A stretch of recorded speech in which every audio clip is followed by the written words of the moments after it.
You know that feeling when you're holding on to a health idea, maybe something you read or a diet a friend swore by. Mhm. But deep down, you're kind of starting to wonder if it's actually working for you. Mm. Maybe even getting a nagging feeling it's making things worse. Yeah, it's a strange thing, isn't it? This tension between what we believe about our health and, well, what our bodies might actually be trying to tell us. It really is. We're always trying to make sense of things, right? Right. And when those explanations get tangled up with how we see ourselves and who we connect with, questioning them can feel like, I don't know, shaking the foundations. Okay, so let's really get into this because today we're doing a deep dive into why we can be so resistant to changing our minds about health and diet, even when the evidence or just our own well-being is kind of screaming at us. Yeah, the goal really is to understand those psychological forces, what's Okay. going on under the surface, and what are the consequences for our overall health. And to figure this out, we've looked at some really fascinating material. We have. Yeah. We've dug into psychological theories, starting with cognitive dissonance, Leon Festinger's work. It really helps explain that discomfort when our beliefs clash. Right. And then there's identity protective cognition, too. Exactly. That shows how much our social groups or tribes influence what we even accept as true. It's quite powerful. And we've also looked at research in nutritional science itself, how certain dietary ideas get so well cemented. Mm-hmm.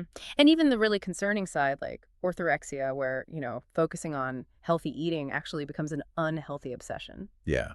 And what's really striking, I think, is how often our need for psychological comfort, for belonging. It just takes precedence. It Yeah. can actually override our basic biological signals and needs sometimes. Wild. So have you ever been there, the listener, I mean? Have you ever stuck with a health belief despite those inner doubts, maybe even some bad experiences? If so, then yeah, this deep dive is definitely for you. Okay, let's start digging into those underlying psychological principles then. Where do we begin? Let's start with cognitive dissonance, Festinger's idea. The core concept is pretty straightforward. We feel this mental friction, this psychological discomfort. Like an internal clash. Exactly. When we hold beliefs that contradict each other, or maybe when our actions don't line up with our beliefs. Okay, give me an example. Like, smoking. Smoking's the classic example, yeah.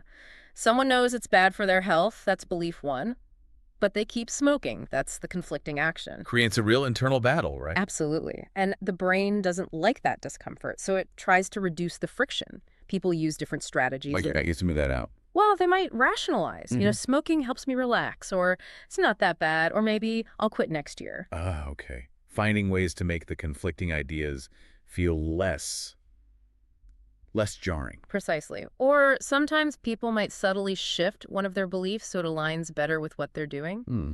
The most direct way, obviously, is to change the behavior, stop smoking. But that's often the hardest path. But what's really relevant for our talk today is this idea of belief hardening or belief perseverance. Belief hardening. Okay, tell me about that. It's kind of counterintuitive. When we face information that challenges a belief we hold really deeply, especially one we've maybe announced publicly or put a lot of effort or money into. Like a specific diet, maybe? Exactly like a diet. Instead of questioning the belief, we might actually dig our heels in and strengthen it even more. Wow. So you double down. You double down. It's a way to justify the past effort, the commitment, the investment. Okay, I can totally see that with diets. Someone goes all in on, say, keto, spends a fortune on special foods, tells everyone. It'd be incredibly hard to then say, actually, this isn't working for me. Precisely. That connects directly to effort justification. The more effort we sink into something, the more we value it, regardless of the outcome. It's the sunk cost fallacy in action. Right, you've already put so much in. Yeah. And layer on top of that confirmation bias, we actively seek out info that confirms what we already believe. And, just as importantly, we tend to avoid or dismiss information that challenges it. So our brains are kind of building these protective walls around our beliefs. In a way, yes. Trying to maintain that internal consistency. So, to recap on dissonance, our drive to reduce that internal clash can make us rationalize, avoid contradictory facts, or even double down on a belief, like a diet, even if it's actually failing us. Okay, that makes a lot of sense, even if it's a bit unsettling. What about the social side? You mentioned identity. Right. That brings us to Dan Kahan's work on identity protective cognition. This theory suggests that often our main goal isn't necessarily finding the absolute truth. Really? What is it then? It's often about maintaining beliefs that align with the groups we identify with, our tribe, you could say. So fitting in is more important than being right. In many contexts, yeah, it feels safer. We want our beliefs to be consistent with our group's values because that protects our identity or standing within that group. This leads to something called cultural cognition.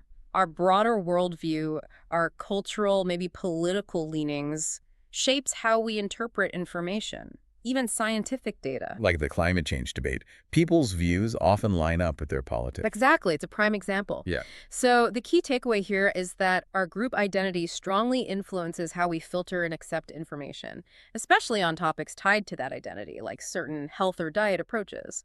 We might choose a diet partly to signal belonging. Okay, so it's not just about the facts themselves, but how they fit into our social world. Precisely. And this fuels what's called motivated reasoning.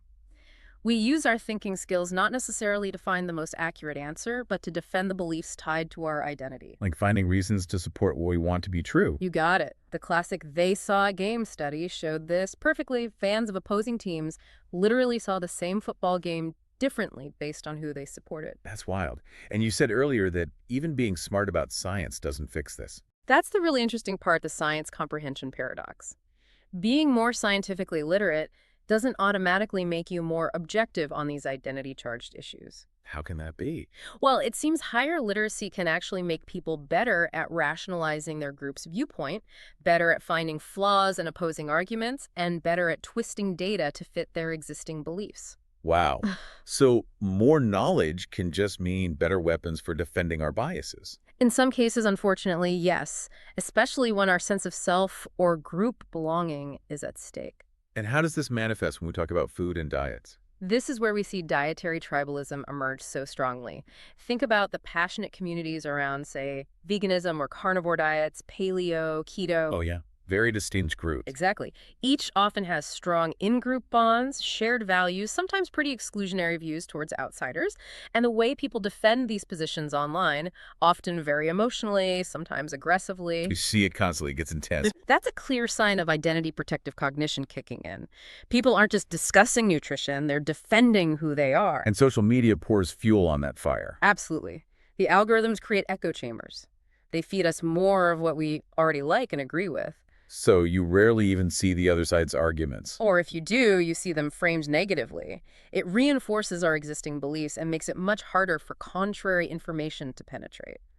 Think about the rise of, meat fluencers or hardcore plant-based advocates. They often thrive in these insulated online spaces. Okay, so we have the internal need for consistency, dissonance reduction, and this external pressure to conform to our group identity protection. What else is going on psychologically? We also really need to talk about self-justification. Tavris and Aronson explored this brilliantly. It's about the stories we tell ourselves, often unconsciously, to maintain a positive self-image. We all want to feel like good, smart people. Exactly. Intelligent, moral, competent.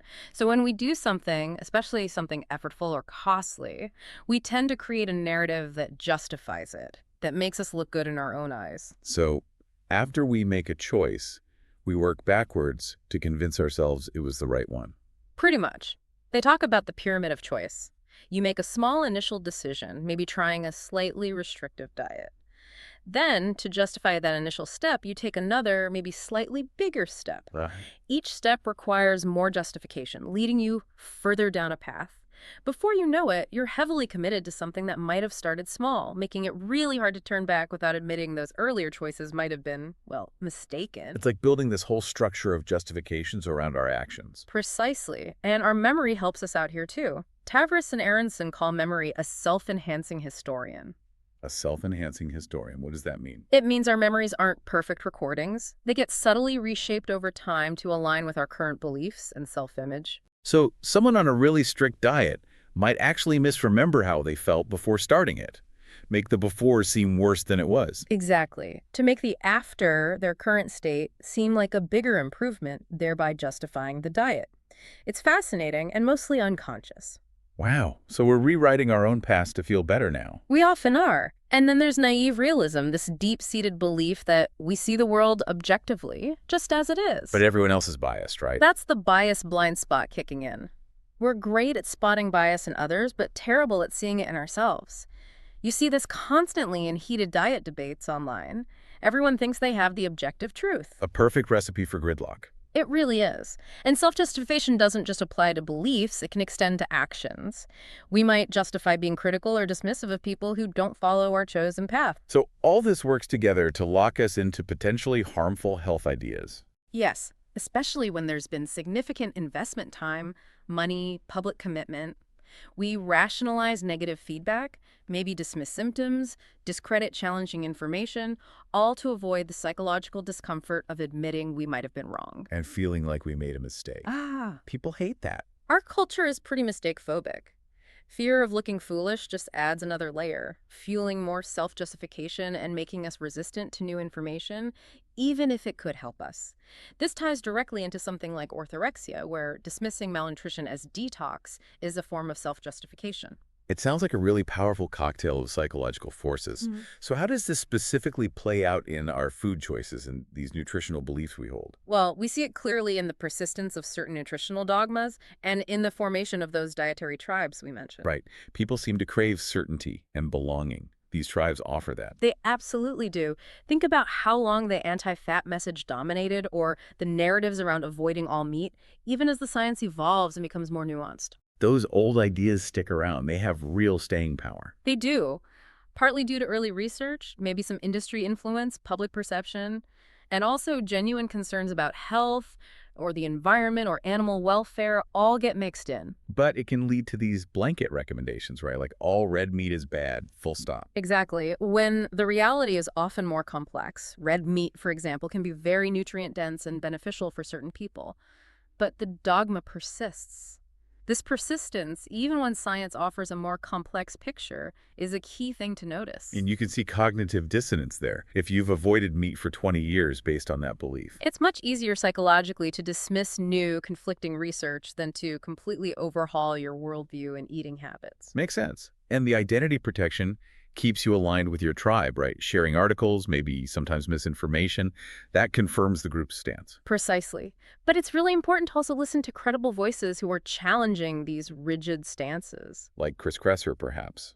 What's his take? Kresser is a good example. He's often critical of standard nutrition research methods, like relying too heavily on food frequency questionnaires, which can be inaccurate. Right. Hard to remember everything you ate. Exactly. He advocates for more personalized, individualized approaches, often drawing on ancestral or paleo concepts. He stresses that while plant-based diets can be healthy, they need careful planning. To avoid deficiencies. Yes, things like B12, iron, zinc, they're just generally easier to get from animal foods. He also pushes for a more nuanced view on things like processed meats, arguing context matters hugely. He's really challenging the rigid rules of the tribes. Okay. And what about someone like Tim Spector? His focus is more on the gut, right? Yeah, Spector is another key voice pushing back against simplistic dietary advice and tribalism. He critiques things like pure calorie counting or just labeling whole food groups as good or bad. His big thing is the microbiome. Absolutely, the diversity of your gut bacteria. He argues the best way to support that is eating a really wide variety of plants. His famous recommendation is aiming for 30+ different types a week. 30 different plants a week. Wow. Yeah, and fermented foods, too. He notes that while well-planned vegan diets often correlate with healthy gut profiles because of all the plants, omnivores who eat a similarly diverse range of plants can achieve similar gut health benefits. It's about the diversity, not just the exclusion. He also debunks myths around things like diet drinks, pointing out they don't reliably lead to weight loss and might have negative metabolic effects. And he's skeptical about routine vitamin pills unless you're actually deficient. So both Kresser and Spector are offering more complex, less dogmatic views. Why do they sometimes face pushback? Well, think about it. Their nuanced perspectives directly challenge the core beliefs, the identity narratives of these dietary tribes. Right. If your whole identity is wrapped up in keto is the only way, hearing Spector praise plant diversity can feel like an attack. Exactly. It triggers that motivated reasoning we talked about. People look for reasons to discredit them, defend their existing position emotionally. It's identity defense. And these nutritional dogmas, They really thrive on simplicity, don't they? Eat this, not that. It's easier to follow clear rules. Much easier. It reduces the mental effort, but it completely ignores our individual biochemical differences, our context, our lifestyles, and that fosters the rigid adherence that can become problematic. Which seems like a path towards the more extreme end of this, orthorexia nervosa. Precisely. Orthorexia is where that line gets crossed. The quest for healthy eating morphs into an unhealthy, pathological obsession with food quality and purity. And it's not about weight loss, primarily. Like anorexia? Not primarily, no. The driving force is this intense fixation on eating only pure, clean, or correct foods. So what does that look like in practice? What are the signs? You typically see extremely rigid, inflexible dietary rules, intense distress or anxiety if a rule is broken, an obsessive focus on the origin of food, how it's prepared. Like avoiding whole food groups deemed unclean. Yes, often many food groups get eliminated. There might be excessive reliance on supplements and unwillingness to eat food prepared by others, making social situations incredibly difficult. And sometimes a judgmental attitude towards how others eat. That sounds isolating. It is. And while it's not officially in the DSM-5 yet, it can lead to serious physical consequences like malnutrition, significant weight loss, ironically, and definitely social isolation and poor quality of life. And think about the stress. That constant food anxiety really hammers your body's stress response. How does the whole wellness culture feed into this? All the talk of clean eating. That's a huge factor. The language of clean eating, detox, purity, it lends a kind of social acceptability, even a veneer of virtue, to what are essentially disordered eating patterns. So it makes it harder to spot as a problem. Much harder. People can rationalize extreme restriction as just being really dedicated to health. Online wellness communities often reinforce this, praising the perceived discipline. And psychologically, what's driving it underneath? Often there's a deep need for control. Maybe perfectionistic traits, issues with self-esteem, sometimes past trauma. Anxiety and obsessive-compulsive tendencies can also latch onto food rules. And the identity of being a healthy eater becomes paramount. Hugely important. It's often central to their self-concept, reinforced online. And that's where the cognitive dissonance really bites, when this supposedly super healthy diet starts causing negative physical symptoms, fatigue, hair loss, missed periods. They think, but I'm eating perfectly, how can I be unwell? Exactly. And instead of questioning the diet, the belief system, the identity protective cognition kicks in. Why? They might dismiss the symptoms as detox or blame some minor deviation or external factors. Or, very commonly, they double down and restrict even further, following even more niche, esoteric wellness rules. The wellness narrative itself becomes the unshakable dogma. So information suggesting the diet is harmful gets rejected. Completely. It's a stark example of belief overriding biology.